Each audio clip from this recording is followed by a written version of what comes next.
នឹងសង្កាយមើលតែទឹកហូររគាំងវត្តពោលាយនឹងជំនោួចហូផ្ដាប់ទឹកជុំនុន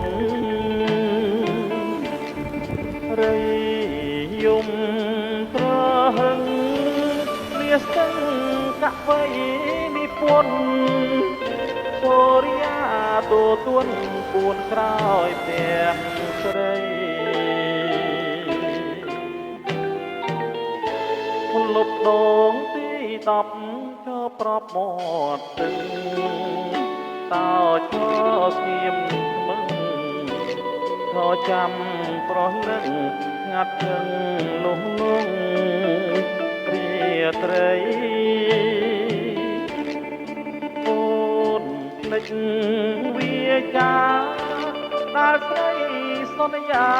ពីថ្ងៃថាម៉ោង8ស្រីមកជួប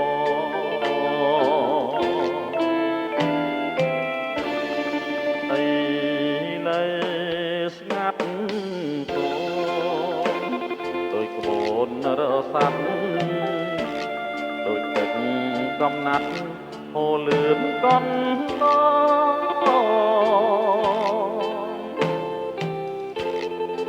ឡង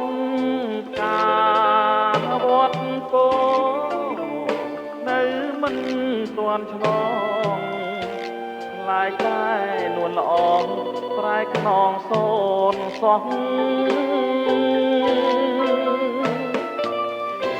លេងការក្រឹមពីទួលតាឯកឡាយជាខ្នងថែកនារីពោះវែកបិទភ្នែករៀបការនឹងប្រុសបងឈរមាត់ស្ទឹងប្រឹងយំរងំក្នុងពោះ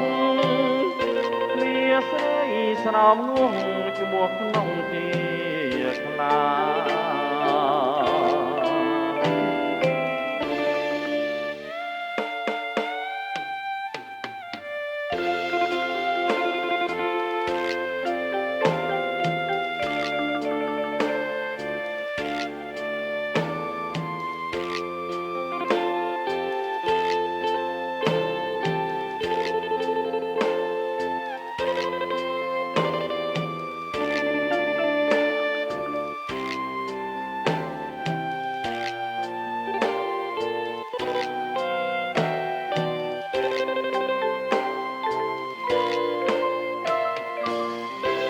លេងការក្រឹមពីទួលតាឯកឡាយជាខ្នងថែកនារីពោះវែកបិទភ្នែករៀបការនឹងប្រុសបងឈរមាត់ស្ទឹងប្រឹងយំរងំក្នុងពោះលាស្រីស្រោមងងឈ្មោះក្នុងជាខ្លា